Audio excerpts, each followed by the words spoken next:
안녕하십니까? 안녕하십니까? 잘 지내셨어요? 네, 오늘 말씀 제목은 다만 너희는 그의 나라를 구하라입니다. 말씀은 누가복음 12장 22절에서 48절입니다. 요절 12장 31절을 같이 읽겠습니다. 31절 시작. 다만 너희는 그의 나라를 구하라. 그리하면 이런 것들을 너희에게 더하시리라. 기도하겠습니다. 은혜로우신 주님, 오늘도 저희가 살아계신 하나님께 예배를 드리게 해주셔서 감사합니다. 우리가 드리는 이 예배가 성부 하나님, 성자 하나님, 성령 하나님을 기쁘시게 하는 예배가 되기를 원합니다. 주님께서 또한 말씀으로 우리를 축복해 주십시오. 하나님의 말씀이 우리에게 빛이 되고 은혜가 되고 생명이 되고 힘이 되게 해주시기를 간절히 기도합니다. 성령님께서 우리에게 은혜를 주시옵소서. 예수님의 이름으로 기도하였습니다. 아멘. 많은 사람들이 할 수만 있으면 경제적으로 여유 있고 풍성한 삶을 살고 싶어합니다. 그러나 이제 요즘 코로나19 때문에 자영업자들, 소상공인들이 많이 어렵다고 합니다. 대학생들도 이제 졸업을 해야 하는데 졸업을 해도 취업하기가 어렵다고 합니다. 또 취업을 해도 월급이 많지 않다고 합니다. 반면에 아파트 가격은 너무나 비싸서 집을 구하기 어렵습니다. 그러다 보니 사람들이 먹고 사는 것에 대해서 염려를 많이 하고 또 먹고 사는 것에 대해서 매여 있습니다. 청년들은 이제 얼마 전까지는 갭 투자를 해서 집을 구하려고 했고 지금은 그것이 어렵기 때문에 지금은 영끌을 해서라도 영끌이 그러더라고요. 영혼까지 끌어모아서 이런 표현인데 영끌을 해서라도 이제 그 주식 투자를 하려고 합니다. 그러나 오늘 말씀은 하나님의 백성들은 이러한 하나님을 믿지 않는 세상 백성들과는 달라야 한다고 말씀합니다. 그러면 하나님을 믿는 하나님의 백성들은 구체적으로 어떻게 달라야 합니까? 그리고 우리가 어떻게 다르게 살 수 있을까? 오늘 말씀을 통해 배울 수 있기를 기도합니다. 제1장 다만 너희는 그의 나라를 구하라. 22절에서 34절 말씀입니다. 예수님의 제자들이 자기를 위하여 재물을 쌓아두지 않고 하나님께 부유한 삶을 살려고 할 때 무엇을 먹을까, 무엇을 입을까 염려할 수 있었습니다. 예수님께서는 이를 아시고 제자들에게 염려하지 말라 말씀하셨습니다. 22절을 다 함께 읽을까요? 22절 시작.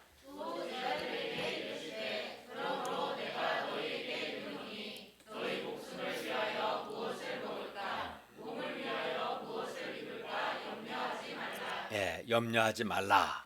제자들은 왜 무엇을 먹을까, 무엇을 입을까, 왜 염려하지 말아야 합니까? 왜냐하면 제자들은 음식과 무엇을 먹을까, 음식 또 무엇을 입을까, 주로 음식과 옷을 요즘은 이제 의식주 중에 이제 다 예수님 당시에는 주거 문제는 그렇게 힘들지 않았는가 봐요. 요즘은 어디에 살까 그것까지 염려하겠죠. 그런데 목숨과 몸이 음식이나 의복보다 더 중요하기 때문에 그렇습니다. 그리고 하나님께서 우리에게 음식이나 의복보다 훨씬 더 중요한 목숨과 몸을 주셨는데 어찌 목숨과 몸보다 덜 중요한 음식과 의복을 주지 않으시겠느냐, 이런 논리입니다. 즉 목숨과 몸을 주신 하나님께서 목숨과 몸에 필요한 음식과 의복도 당연히 주십니다. 하나님께서 제자들을 기르시고 입히십니다. 그렇기 때문에 염려하지 말라는 겁니다. 사람들은 음식과 의복을 염려하는데 하나님은 음식이나 의복보다 더 중요한 목숨과 몸을 주셨고 당연히 그 목숨과 몸에 필요한 음식과 의복도 주시기 때문에 염려하지 말라, 그렇습니다. 24절을 우리 형제들이 한번 읽어보겠습니다. 24절 시작.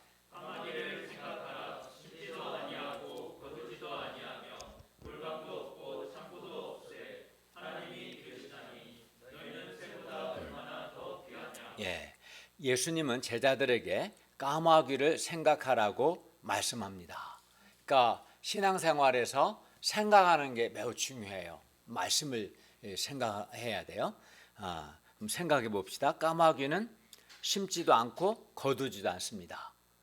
정말 까마귀가 심습니까? 지금 4월 달인데 이제 곧 모내기를 해야 돼. 좀 있으면. 근데 까마귀가 뭐 심는 걸 씨를 뿌리는 거 밭이든 논이든 씨를 뿌리는 거 봤어요? 씨를 뿌리지 않죠. 또 가을에 추수하는 거 봤습니까? 안 하죠. 그러니까 까마귀는 예수님 말씀을 생각해 보면은 심지도 않고 거두지도 않습니다. 즉 까마귀는 직장도 없고 아르바이트도 하지 않습니다. 창고나 골방도 없습니다. 즉 저축도 안 하고 노후 준비도 전혀 안 합니다. 그런데 까마귀는 잘 먹고 잘 삽니다. 어떻게 이렇게 할 수 있어요? 심지도 않고 거두지도 않는데 어떻게 까마귀가 먹고 살죠? 왜냐하면 하나님께서 까마귀를 기르시기 때문에 그렇습니다. 예수님은 말씀하십니다. 너희는 새보다 얼마나 더 귀하냐? 우리가 새보다 이 까마귀보다 더 귀하다는 것은 말할 것도 없습니다. 너무나 당연하죠. 그렇기 때문에 생각해 보세요. 하찮은 까마귀도 기르신 하나님께서 귀하고 귀한 제자들을 먹이시지 않으시겠는가? 당연히 먹이시죠.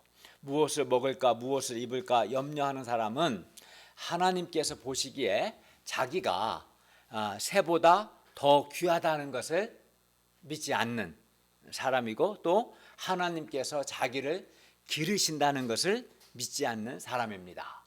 그러니까 까마귀를 생각해 보면 우리가 알 수 있어요. 까마귀는 심지도 거두지도 않는데 하나님이 기르시기 때문에 물론 어떻게 기르셔요? 천지에 까마귀가 먹을 양식들이 있어요. 그래서 까마귀는 자기가 직접 심지도 거두지도 않지만 얼마든지 먹을 수 있죠. 그런데 우리는 새보다 더 귀하죠. 까마귀도 하나님이 기르시는데 새보다 귀한 우리를 먹이시지 않겠는가? 이거를 정말 생각해보고 믿는 사람은 염려하지 않습니다. 그러니까 그러나 이제 자기가 새보다 귀하다는 걸 믿지 않는 사람, 또 하나님이 자기를 기르신다는 걸 믿지 않는 사람은 염려하겠죠. 우리는 새보다 더 귀합니다. 그리고 그렇기 때문에 하나님께서 우리를 양육하십니다. 그래서 염려하는 사람은 염려하는 것은 하나님께 대한 이러한 믿음이 없기 때문에 그렇습니다. 그러므로 우리가 하나님을 믿는 것이 아주 중요합니다. 하나님을 믿을 때 우리는 염려하지 않을 수 있습니다. 25, 26절을 우리 자매들이 한번 읽겠습니다. 시작. 또 너희 중에 누가 염려함으로 그 피를 한 자라도 더할 수 있느냐? 그런즉 가장 작은 일도 하지 못하면서 어찌 다른 일들을 염려하느냐? 여기서 염려는 아무 도움이 되지 않는다는 것을 예수님께서 말씀하는 거예요. 여기서 이제 키가 나오는데 키라는 단어는 헬라어로 헬리키아라는 단어인데 두 가지 의미 다 있어요. 사람의 키 자체를 의미하기도 하고 생명의 기간 즉 사람의 수명을 가리키기도 합니다. 생각해 보세요. 염려한다고 해서 뭐 염려하면 키가 한 10cm 커질까요? 그렇지 않죠. 또 염려한다고 해서 수명을 하루라도 한 시간이라도 연장시킬 수 있습니까? 그렇지 않죠. 염려로 할 수 있는 것은 아무것도 없어요. 그러니까 염려를 하지 말라는 거예요. 주님은 염려를 가령 뭐 공부도 하지 마라, 일도 하지 마라 그게 아니라 염려 자체를 하지 말라는 염려를 많이 하죠. 사람들이 염려를 많이 합니다. 뭘 먹고 살까, 취업에 대해서 각각 염려를 해요. 근데 염려 자체는 아무런 도움이 되지 않아요. 염려를 한다고 해서 키가 커지지도 않고 염려한다고 해서 수명이 연장되지 않습니다. 오히려 염려를 자꾸 많이 하다 보면 염려하면 어떻게 될까요? 마음이 어두워집니다. 마음이 어두워지고 그래서 오히려 해야 할 일도 하지 못해요. 마음이 어두우니까. 그러므로 우리는 결코 염려를 하지 말아야 합니다. 그러니까 예수님 말씀하시는 것은 염려를 하지 말라는 거예요. 염려하는 것은 하나님을 믿지 못하기 때문이라는 것입니다. 예수님은 제자들에게 염려하지 말고 하나님을 믿으라고 말씀합니다. 27절과 28절 보십시오. 백화파는 실도 만들지 않고 짜지도 않습니다. 그러니까 옷을 준비하지 않는다는 거예요. 그럼에도 불구하고 백화파는 솔로몬의 모든 영광으로 입은 것보다 더 아름답고 더 훌륭합니다. 솔로몬이 입은 옷보다 백화파가 훨씬 더 아름답습니다. 훌륭합니다. 왜냐하면 하나님께서 입히시기 때문입니다. 백화파가 실도 만들지 않고 짜지도 않지만 하나님께서 친히 입히시기 때문에 백화파가 훨씬 더 아름다운 옷을 입습니다. 그래서 예수님은 오늘 있다가 내일 아궁이에 던져지는 이 들풀도 하나님께서 이렇게 입히시거든 하물며 너희일까 보냐 믿음이 작은 자들아 라고 말씀합니다. 그러니까 하나님께서 오늘 있다가 내일 아궁이에 던져지는 하찮은 들풀도 이렇게 입히시는데 아름답게 입히시는데 하나님께서 아주 귀하게 여기시는 제자들을 입히시지 않으시겠느냐 하는 겁니다. 우리 생각을 해보세요. 예수님께서 보실 때 제자들이 염려하는 것은 그들에게 하나님께 대한 믿음이 없기 때문입니다. 믿음이 없기 때문에. 만약에 우리 하성우 교수님, 이정원 원장님 가정에 하유나가 있는데 유나가 초등학생인데 열심히 공부하고 운동도 하고 건강하게 자라면 되는데 공부도 안 하고 운동도 안 하고 내 중학교는 어떻게 학비를 댈까? 뭘 먹고 살까? 염려를 계속 염려만 하니까 애가 뺏상 마르고 마음도 어두워지고 염려가 하니까 마음이 어두워져서 공부도 못하고 막 그러고 있으면 걱정되겠죠. 아니, 엄마 아빠가 능력도 많고 얼마든지 그죠? 교수님이고 의사 선생님이고 먹여 살릴 수 있는데 그걸 못 믿으면 염려하겠죠. 근데 그걸 믿으면 전혀 염려하지 않죠. 그 염려를 안 하고 내가 학생으로 내가 할 일을 하면 되는 거죠. 그죠? 마찬가지인 거죠. 근데 하나님은 우리 하성호 교수님이나 이정환 원장님보다 더 능력이 많고 더 신실하시고 더 책임감이 있으시죠. 그러니까 하나님이 정말 나를 먹이고 입히신다. 먹을 걸 주신다. 그걸 정말 믿는다면 염려를 할 필요가 없는 거죠. 염려한다는 것은 하나님을 믿지 않는 것이고 내가 하찮은 그 새나 들풀보다 더 귀하다는 것을 믿지 않는 거예요. 그래서 참 안타깝죠. 안타까운 거예요.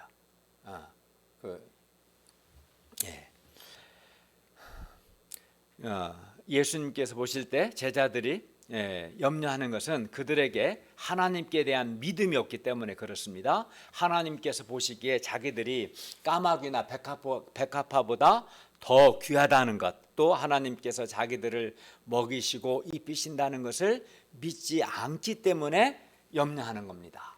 착각하는 사람들은, 그러니까 사람들이 마귀가 속이는 거죠. 먹을 것이 없어서, 입을 옷이 없어서 나는 염려하는 거야. 착각이에요. 그러나 본질은 그게 아니에요. 먹을 것이 없고 입을 것이 없어서 염려하는 것처럼 마귀가 착각하게 하는 것이지, 실상은 하나님이 나에게 먹을 것을 주시고 입을 옷을 주시고 하나님께서 나를 귀하게 여기신다, 이것을 믿지 않기 때문에 염려하는 거예요. 이것을 정확하게 아셔야 돼요. 근데 사람들은 마귀의 생각, 하나님을 안 믿고 말씀을 안 붙드니까 마귀의 생각에 빠져 있는 거지. 마귀의 속임에. 먹을 것이 없어서 염려한다고 생각해요? 그렇지 않아요. 하나님을 믿지 않기 때문에 염려하는 겁니다. 그러므로 우리는 하나님께서 우리를 먹이시고 입히시고 또한 기르신다는 것을 우리는 믿어야 합니다. 29절을 보십시오. 무엇을 먹을까 무엇을 마실까 하여 구하지 말며 근심하지도 말라. 즉 불신자들처럼, 하나님을 믿지 않는 불신자들처럼 먹고 사는 것을 염려하여서 먹고 사는 것에 우선순위 두는 것을 하지 말라는 겁니다. 먹고 사는 것에 우선순위를 두지 말라는 거예요. 30절을 보십시오. 이 모든 것은 세상 백성들이 구하는 것이라 너희 아버지께서는 이런 것이 너희에게 있어야 할 것을 아시느니라. 먹고 입고 마시는 이러한 것들은 하나님을 믿지 않는 세상 백성들이나 구하는 것들입니다. 그들은 하나님을 믿지 않기 때문에 염려할 수밖에 없는 거고, 염려할 뿐만 아니라 먹고 사는 것에다가 우선순위를 두고 거기다 모든 힘을 쏟는 거예요. 하나님을 믿지 않기 때문에 그럴 수밖에 없는 거죠. 근데 많은 사람들이 아까 말씀드린 것처럼 착각하는 거예요. 취업이 어려워서 염려하는 것 같고, 또 집값이 올라가서 염려하는 것 같고, 돈이 부족해서 염려한다고 생각해요. 그리고 그런 나는 타당하다고 착각해요. 그렇지 않습니다. 하나님을 믿지 않기 때문에 염려하는 거예요. 예수님의 말씀에 의하면 믿음이 작은 자이기 때문에, 믿지 않기 때문에 염려하는 거예요. 하나님께서 일자리도 주시고 생활비도 주시고 다 그렇게 하신다고 약속하셨고, 하나님께서 새보다 들풀의 백합화보다 나를 더 귀하게 여기시고 충분히 먹이신다고 하셨는데도 불구하고 하나님을 믿지 않기 때문에 염려하는 거예요. 먹을 것이 없어서 생활비가 부족해서 염려하는 게 아닙니다. 그 염려하는 것은 하나님을 믿지 않는 불신앙인 거예요. 하나님을 믿음을 통해서 극복할 수 있는 거지, 그럼 생활비가 좀 늘어나면 염려 안 할 것 같아요? 상대적입니다. 그거는 또 염려해요. 인간의 욕심은 끝도 한도 없는 거예요. 염려도 마찬가지예요. 착각하지 마세요. 먹을 것이 없어서 염려하는 게 아니라 하나님을 믿지 않기 때문에, 살아계신 하나님이 나를 귀하게 여기시고 내가 먹고 살도록 해줄 것을 믿지 않기 때문에 사람들은 염려하는 겁니다. 하나님께서는 자기 백성들에게 무엇이 필요한지 다 아시고 그것을 공급해 주십니다. 그러므로 하나님의 백성들은 먹고 사는 것에 대해서, 먹고 사는 것에 우선순위를 두고 구할 것이 아니라 다른 것을 구해야 돼요. 먹고 사는 것에 우선순위를 두지 말고 다른 것을. 그럼 일도 하지 말라는 게 아니에요. 여기서 구하지 말라는 것은 거기다가 우선순위를 두지 말라는 거예요. 왜냐하면 주께서도 일용할 양식을 달라고 기도하라고 그래서, 우리 주님께서 나에게 일용할 양식을 주세요, 좋은 취업하게 해주세요, 연봉도 인상되게 해주세요, 기도할 수 있죠. 일용할 양식을 위해서 기도하면 돼요. 다만 먹고 사는 것이 내 삶의 우선순위가 되고 그게 목표가 되는 거, 그걸 하면 안 된다는 거예요. 이해가죠? 그 염려하지 말라는 것이고, 일도 하지 말라 그게 아니에요. 염려하지 말고 도리어 기도하고 적극적으로 하나님을 믿고 적극적으로 학생 공부를 하고 직장인 열심히 일을 하면 되는 거죠. 염려 자체를 하지 말라는 것이고, 먹고 사는 것에다가 삶의 우선순위를 두고 추구하는 것을 하지 말라는 거예요. 정확하게 알아야 돼. 정확하게. 어쨌든 염려하는 것은 뭐가 부족해서가 아니라 근본적으로는 하나님을 믿지 않는 그 불신앙 때문에 그렇다는 것을 정확하게 아셔야 합니다. 그러므로 하나님의 백성들은 먹고 사는 것에 우선순위가 아니라 다른 것에 우선순위를 둬야 돼요. 무엇을 먹을까, 무엇을 마실까, 먹고 사는 것에 우선순위를 두고 그것을 추구하는 것은 하나님을 믿지 않는 세상 백성들이나 하는 겁니다. 그러면 우리 하나님의 백성들은 무엇을 구해야 합니까? 어디에다가 우선순위를 두고 살아야 합니까? 우리 하나님의 백성들은 하나님의 나라를 구해야 합니다. 31절을 다 같이 읽겠습니다. 시작. 다만 너희는 그의 나라를 구하라. 그리하면 이런 것들을 너희에게 더하시리라. 여기서 그의 나라는 물론 하나님의 나라를 가리키고요. 하나님의 나라라는 것은 하나님이 나를, 내 마음을 다스려 주시는 것, 하나님이 통치하시는 것을 의미합니다. 그게 하나님의 나라입니다. 그러므로 하나님의 백성은 하나님의 나라, 즉 하나님께서 다스려 주시기를, 하나님의 다스림, 하나님의 통치를 구해야 합니다. 먹고 사는 것이 첫째 관심사요 기도 제목이 되어서는 안 되고, 하나님의 나라가 하나님 백성들의 첫째 관심사고 기도 제목이 되어야 한다는 겁니다. 먹고 사는 것보다 하나님 나라에 우선순위를 두어야 합니다. 우리는 다른 무엇보다 이 땅에 하나님의 나라가 임하도록 구해야 합니다.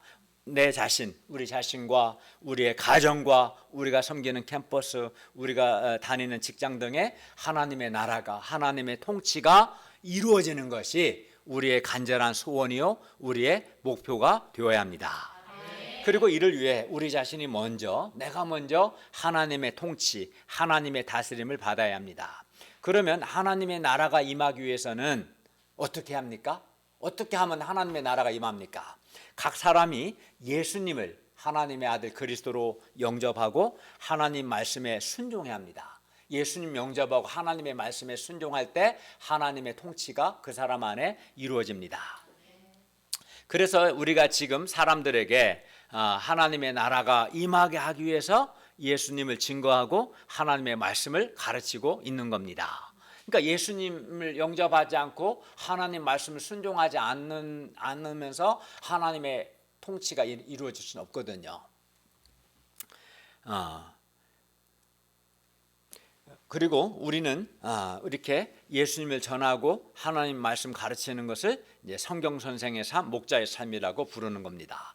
우리가 왜 사람들 위해 기도하고 전도해야 합니까? 예수님께서 우리에게 뭐라고 하셨어요? 31절에서 다만 너희는 그의 나라를 구하라, 이렇게 주께서 우리에게 말씀하셨기 때문에 우리는 주님의 말씀에 순종해서 먼저 그의 나라를 구하는 것이죠.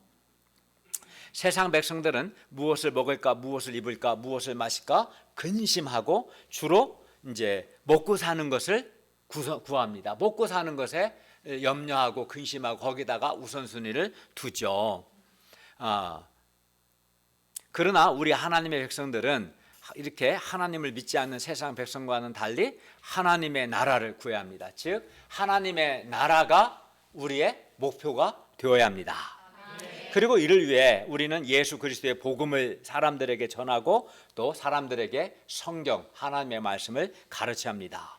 그래야 그 결과 각 사람에게 그러니까 예수님을 영접하고 하나님 말씀에 순종한 사람에게 하나님의 나라, 즉 하나님의 통치, 하나님의 다스림이 임하면 죄로 죽은 자들이 살아나는 놀라운 역사가 일어납니다. 그러니까 즉 하나님의 나라가 임할 때 하나님께서 그 사람의 마음을 다스리실 때 비교의식과 열등감 속에서 살던 자가 자존감을 갖게 되고 살아납니다. 아까 특성을 했던 우리 동현 목자도 그렇게 했죠. 하나님 나라고 하나님의 통치가 임할 때 무기력한 사람에게 그가 예수님을 믿고 말씀을 순종하면 그에게 하나님의 나라가 임하면 그래서 그의 마음에 소원과 힘이 생겨서 생명력이 있게 됩니다. 그러니까 하나님의 나라가 임할 때 허무에 시달리던 사람이 삶의 절대적인 가치와 의미를 발견하게 됩니다. 예수님을 영접하고 하나님의 통치를 받을 때 해보세요. 그러면 기쁨이 없던 사람이 하나님의 통치를 받으면 하늘의 기쁨을 누리게 되고, 마음에 평화 없던 사람이 하나님의 다스림을 받으면 말할 수 없는 마음의 참 평화를 누리게 됩니다. 그리고 이렇게 하나님의 나라가 임할 때, 각 사람에게 하나님의 통치가 임할 때 살아계신 하나님께서도 영광을 받으시게 됩니다. 그렇기 때문에 각 사람에게 하나님의 나라가 임하는 것이 좋습니다. 하나님의 나라가 임하는 것이 사실은 가장 좋은 것입니다. 인간 조건이 개선되거나 환경이 개선된다고 해서 사람이 생명을 얻고 참 기쁨과 평화를 얻는 것은 아닙니다.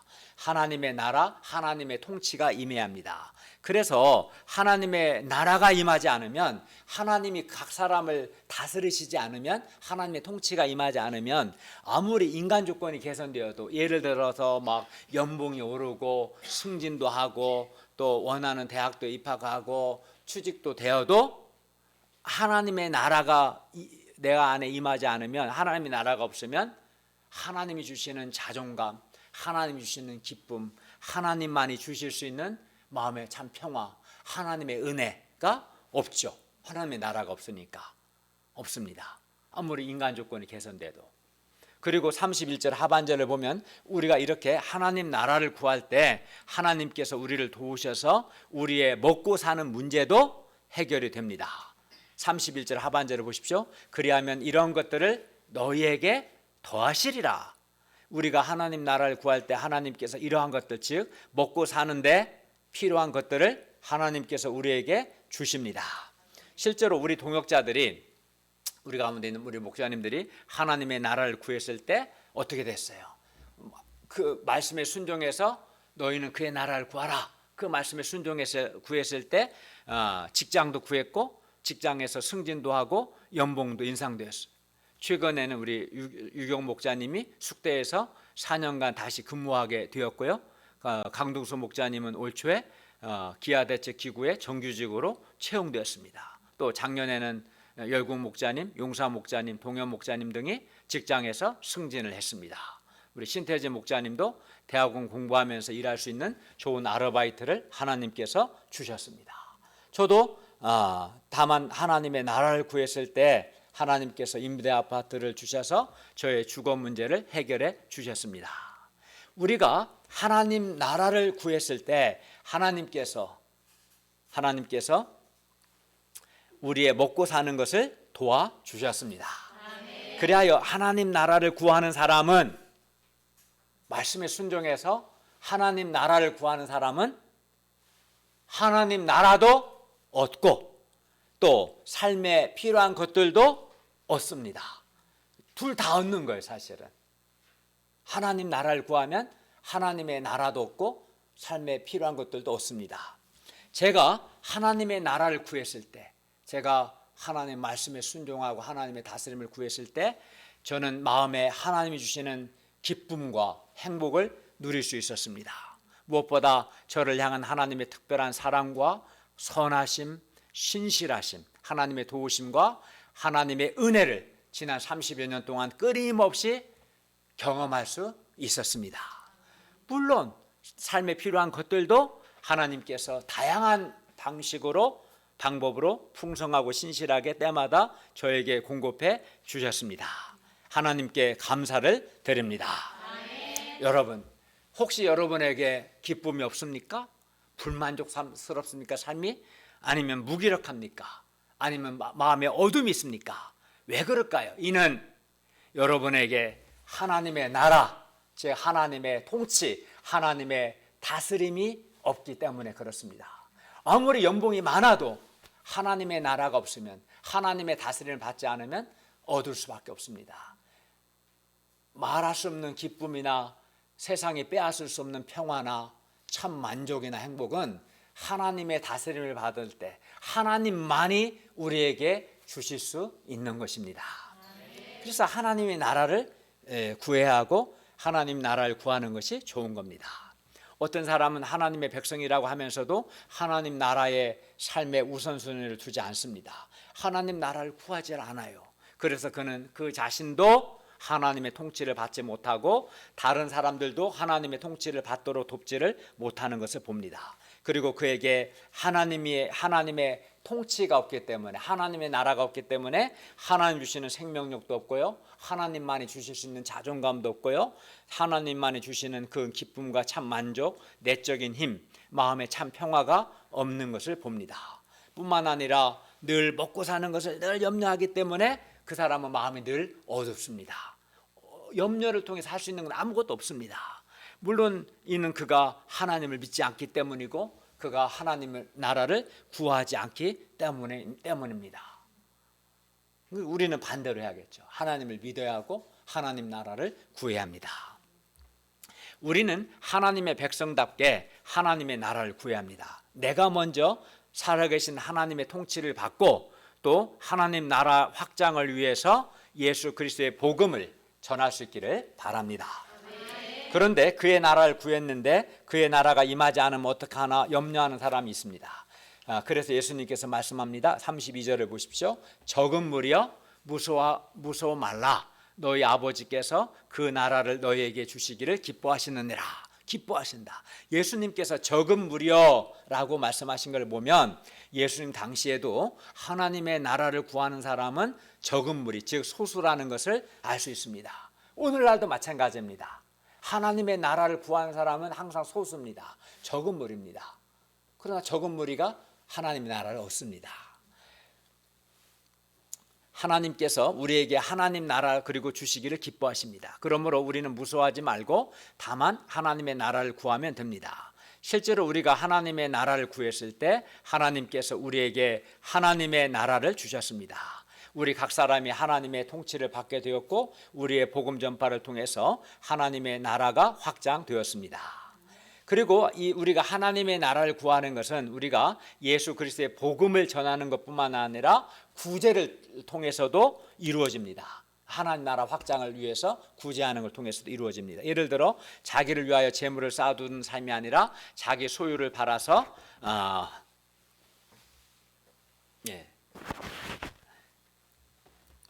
구제하는 삶을 사는 것, 즉 자기가 가진 것을 다른 사람을 위해서 사용하는 것도 우리가 하나님의 나라를 구하는 것입니다. 33절을 읽겠습니다. 시작.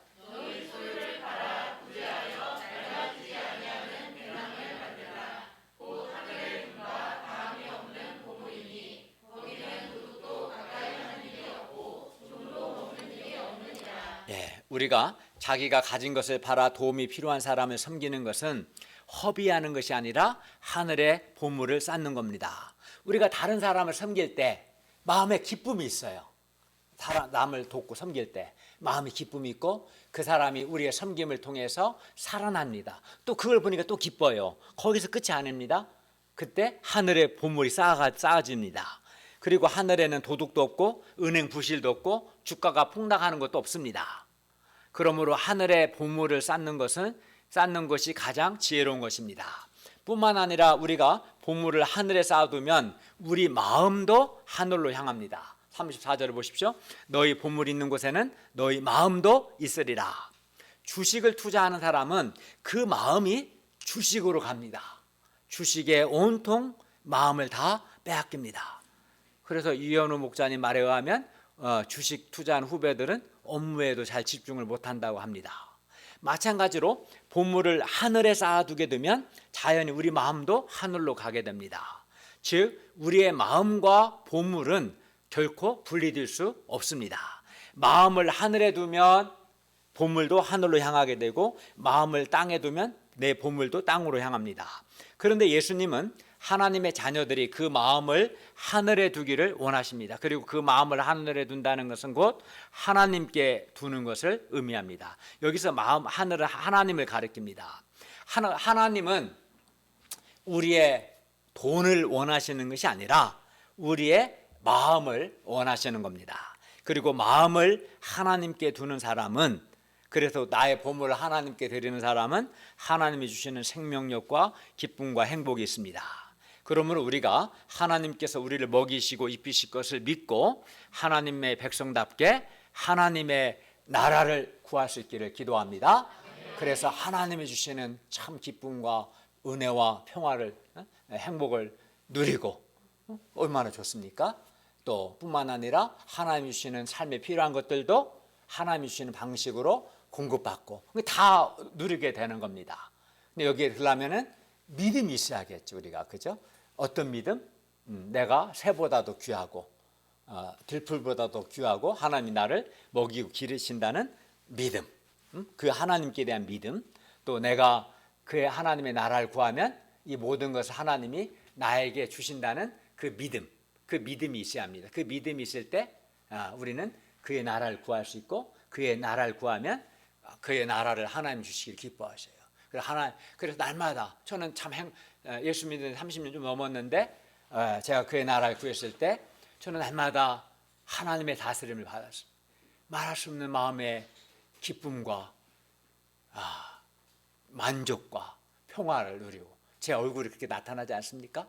풍성한 은혜를 누리고 삶 속에서 나를 향한 하나님의 특별한 사랑과 선하심, 신실하심, 도우심, 은혜를 끊임없이 반복해서 30여 년 동안 경험했습니다. 또 먹고 사는데 필요한 것들도 하나님께서 다양한 방식으로 공급해 주셨어요. 그렇기 때문에 그의 나라를 구하면 그의 나라도 없고 삶에 필요한 것도 없습니다. 그러나 하나님을 믿지 않아요. 그래서 세상 사람처럼 먹고 사는 것에 늘 염려합니다. 그러니까 마음이 어둡습니다. 근심이 많아요. 그리고 그의 나라 대신에 먹고 사는 것에 하니까 설령 그건 얻을 수는 있겠죠. 열심히 그것만 하니까. 그러나 하나님의 나라가 없어요. 마음에 기쁨이 없는 거죠. 늘 불안하죠. 안타깝습니다. 여러분이 선택을 해야 돼요. 하나님을 믿고 하나님의 나라를 구할 수 있기를 바랍니다. 네. 제2장 그러므로 너희도 준비하고 있으라. 35절 48절 말씀입니다. 그러면 하나님의 나라를 구하는 사람의 삶의 자세가 어떠해야 합니까? 준비하고 있어야 합니다. 즉 깨어 있어야 합니다. 35절을 다 같이 읽겠습니다. 시작.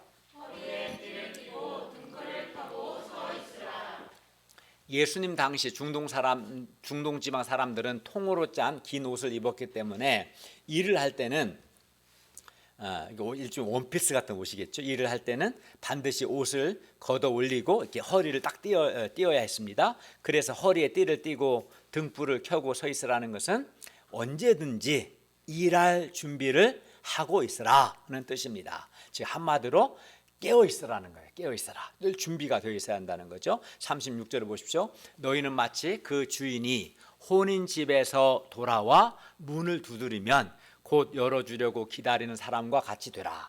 제자들은 그 주인이 혼인집에서 돌아와 문을 두드리면 이렇게 똑 하면 곧 열어주기 위해 기다리는 사람과 같이 준비하고 있어야 합니다. 깨어 있어야 합니다. 유대인들의 혼인잔치는 저녁 해질 때부터 시작해서 밤이 늦도록 계속되었어요. 그러므로 종들은 밤 늦게까지 주인을 기다려야 했습니다. 밤 늦게 끝나니까 혼인잔치가요. 해질 때 시작해서 종은 그 주인이 혼인집에서 돌아와 문을 이렇게 떡 두드리면 즉시 문을 열어주어야 했습니다. 주인이 문을 여러 번 두드리고 나중에는 야, 문 열어! 이렇게 하고 막 핸드폰을 계속 했는데도 받지도 않고 집 전화도 안 받고 나중에 한참 지나서 겨우 일어나서 문을 열어주는 그러한 게으른 종이 되어서는 안 됩니다. 아주 게으른 종이죠. 대신 문을 한번 톡 했는데도 문을 두드리자마자 탁 열어주는 그런 달려 문을 열어 그런 깨어있는 종이 되어야 한다고 말씀합니다. 그리고 그러한 깨어있는 종은 준비된 종은 복이 있습니다. 37, 38절을 보십시오. 주인이 와서 깨어있는 것을 보면 그 종들은 복이 있으리라. 내가 진실로 너에게 이르노니 주인이 띠를 띠고 그 종들을 자리에 앉히고 나와서 수종들리라. 주인이 혹 2경이나 3경에 이르러서도 종들이 그와 같이 하는 것을 보면 그 종들은 복이 있으리라. 복이 있다는 말이 반복됩니다. 주인이 집에서 돌아왔을 때 불이 꺼져 있고 아무리 문을 두드려도 문을 열어주지도 않고 종들의 코 고는 소리만 들린다면 주인이 얼마나 화가 나겠습니까? 이놈이 정신 못 차리고 한잠만 퍼잔다고 얼마나 화가 나겠어요. 그러나 주인이 왔을 때 종이 깨어 있어서 즉시 문을 열어주면 한 번밖에 녹화 안 했는데도 즉시 문을 열으면 얼마나 기쁘겠습니까? 주인은 너무나 기쁘고 감사해서 직접 허리에 띠를 띠고 사실 종이 해야 할 일을 주인이 정반대로 주인임에도 불구하고 허리에 띠를 띠고 그 종들을 다 자리에 앉히고 종들을 섬겨줄 겁니다. 이렇게 종이 주인의 섬김을 받는다는 것은 종으로서는 가장 영광스럽고 축복된 일입니다. 종이 깨어있는 걸 보면 주인이 너무나 기뻐서 역할을 바꿔서 종을 앉히고 종을 수종들어 섬겨준다는 거예요. 이는 장차 여기서 주인 예수님을 가리키죠. 장차 예수님께서 반드시 다시 오시는데 예수께서 다시 오실 때 깨어있는 자들이 누릴 영적인 축복을 가리킵니다. 이경은 유대인 시간으로 밤 10시에서 새벽 2시, 3경은 새벽 2시에서 새벽 6시를 가리킵니다. 옛날에는 전기가 없어서 밤 9시만 되면 잠을 잤기 때문에 2경이나 3경은 가장 졸린 시간입니다. 종으로서는 늦은 밤에 잠을 자지 않고 등불을 켜고 서 있는 것이 매우 어렵습니다. 졸음을 극복하기 쉽지 않습니다. 누구라도 다 졸려요. 졸린데 참는 거예요. 잠이 안 와서 그런 게 아니에요. 다 졸려요. 바로 그 시간 되면. 무엇보다도 바짝 기다렸는데 주인이 안 오니까 지칠 수 있습니다. 그러나 깨어서 끝까지 기다리고 주인이 돌아와 문을 두드릴 때 곧 문을 열어주는 그 종은 복이 있습니다. 주인이 그 종을 너무나 기뻐하고 귀하게 여깁니다. 우리가 깨어있을 때 예수님께서 다시 오셔서 우리를 매우 기뻐하시고 우리에게 복을 주실 겁니다. 여러분은 게으른 종입니까? 아니면 깨어있는 종입니까? 여러분은 안일한 종입니까? 아니면 예수님이 다시 오심을 준비하고 있는 종입니까? 그러면 우리가 왜 2경, 3경에도 깨어 있어야 합니까? 왜냐하면 예수님께서 생각하지 않은 때에 오시기 때문입니다. 39, 40절을 보십시오. 너희도 아는 바니 집주인이 만일 도둑이 어느 때에 이를 줄을 알았더라면 그 집을 뚫지 못하게 하였으리라. 그러므로 너희도 준비하고 있으라. 생각하지 않은 때에 인자가 오리라 하시니라. 예수님께서 언제 오실지 모릅니다. 오늘 저녁에도 오실 수 있어요. 예수님 얼마든지. 그러나 예수님께 우리가 언제 오실지는 모르지만 그러나 예수님께서 반드시 오십니다. 예수님께서 반드시 다시 오신다는 것, 예수님의 재림, 이것이 기독교 신앙의 핵심 중에 핵심입니다. 그리고 하나님의 말씀은 다 이루어졌어요. 성경에 있는 수많은 약속이 딱 하나 남은 약속이 예수님 다시 오신, 이것만 이루어지면 다 이루어지는 거거든요. 그러므로 우리는 예수님의 다시 오심을 믿어야 하며 다시 오실 예수님을 기다려야 합니다. 그런데 예수님께서 생각하지 않은 때에 오시기 때문에 우리는 항상 깨어있고 언제든 주님 오실 때 맞이할 준비를 하고 있어야 합니다. 2경, 3경 같은 피곤한 상황에서도 우리는 영적으로 깨어있는 삶을 살아야 합니다. 그때 우리에게 복이 있고 그때 우리에게 영광이 있습니다. 그런데 우리가 다시 오시는 예수님을 준비하는 것, 깨어있는 것은 우리가 구체적으로는 우리가 지혜 있고 진실한 청지기의 삶을 사는 것을 의미합니다. 뭐 교회 문 앞에서 막 새벽 2시까지 깨어있는 게 아니잖아요. 여기 이제 깨어있어야 한다는 걸 강조한 거고, 그러면 이렇게 깨어있는 것이 뭐냐?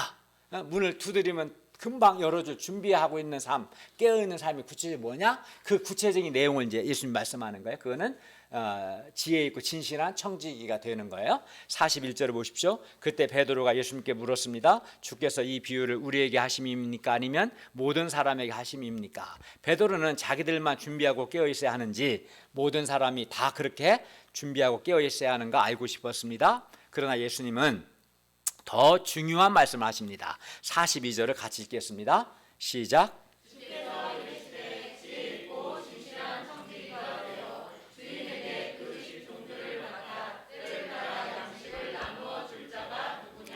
여기서 청직이란 주인의 재산이나 주인의 종들을 맡아서 관리하는 사람을 가리킵니다.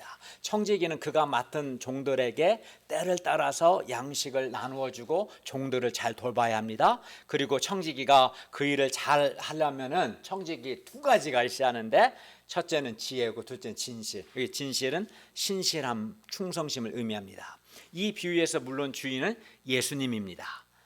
그리고 청지기는 양식, 여기서 양식은 하나님의 말씀을 가르치고 청지기는 하나님의 말씀을 맡은 사람들이라고 할 수 있습니다. 그러면 그 집 종들은 누구일까요? 그 집 종들은 예수님의 양들, 더 나아가 세상 모든 사람들이라고 말할 수 있습니다.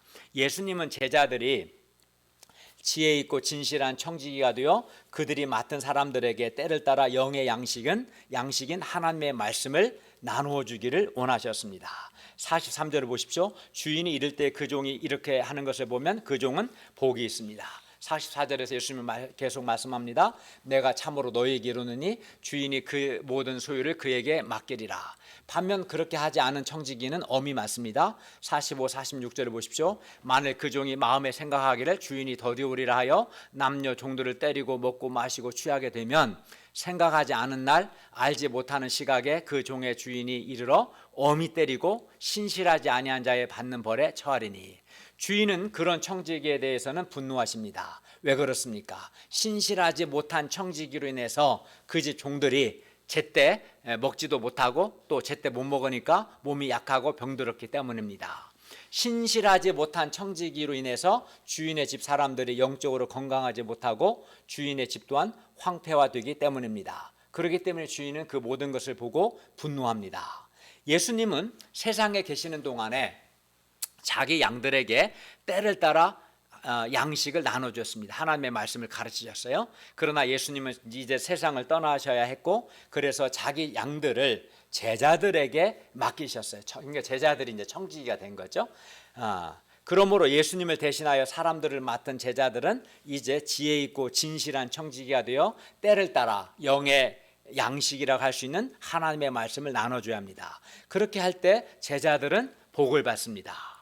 그런데 우리에게도 사람들이 맡겨져 있습니다. 예를 들어 부모에게는 자녀들이 맡겨졌고요, 우리 목자들에게는 캠퍼스 학생들이 맡겨졌습니다. 우리가 돌봐야 할 사람들이 있습니다. 그리고 우리는 이 세상에 있는 동안 우리에게 맡겨진 사람들을 잘 돌봐야 할 책임이 있습니다. 그리고 목자가 지혜 있고 진실한, 즉 신실한 청지기가 되어서 양들에게 때를 따라 영의 양식인 하나님의 말씀을 잘 나누어 주어 양들이 영적으로 건강하게 되면 그 양도 복을 받고 그 목자 또한 복을 받습니다. 여기서 중요한 것은 얼마나 많은 사람을 맡았느냐 하는 것이 아닙니다. 너 몇 사람 맡았어? 난 100명 교회 맡았는데요. 나는 2만 명 맡았는데요. 얼마나 많은 사람을 맡았느냐가 중요한 게 아닙니다. 몇 사람을 맡았든 맡은 사람들에게 얼마나 지혜 있고 진실한, 이 말은 신실하게, 얼마나 충성스럽게 그의 맡은 사람들에게 생명의 말씀을 나누어 주느냐 하는 겁니다. 예수님이 보시는 것은 얼마나 지혜 있고 충성스럽게 양식을 나눠줬느냐, 그걸 보시는 거예요. 몇 사람을 맡았느냐를 보는 게 아니라. 그리고 이렇게 맡은 사람들에게 때를 따라 생명의 말씀을 나눠주는 것이 우리가 하나님의 나라를 구하는 것이며 다시 오실 예수님을 준비하고 깨어있는 삶을 사는 거예요.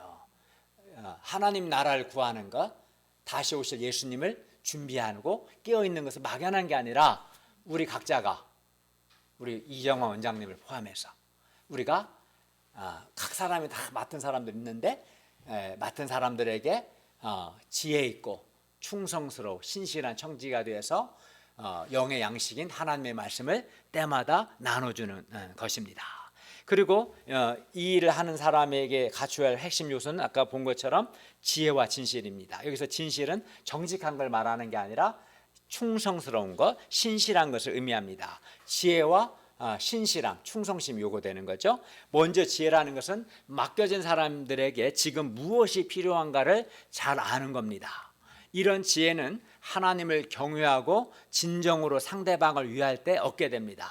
상대방 중심으로 생각하면 지혜가 생겨 이 사람에게 지금 과연 뭐가 필요한가 알게 됩니다. 우리가 하나님과 양들을 사랑하면 이러한 지혜를 얻습니다. 다음으로 진실, 곧 신실함, 충성은 상황과 관계없이 꾸준하고 변함없는 겁니다. 이를 좀 더 구체적으로 말하면 맡겨진 사람들을 끝까지 변함없이 꾸준하게 돕는 것을 가리킵니다. 진실한, 곧 충성된 청지기는 아주 신실하고 책임감이 아주 강합니다. 그래서 충성된 사람은 믿을 수 있고 신뢰할 수 있습니다. 충성된 사람에게 일을 맡기면 안심해도 됩니다.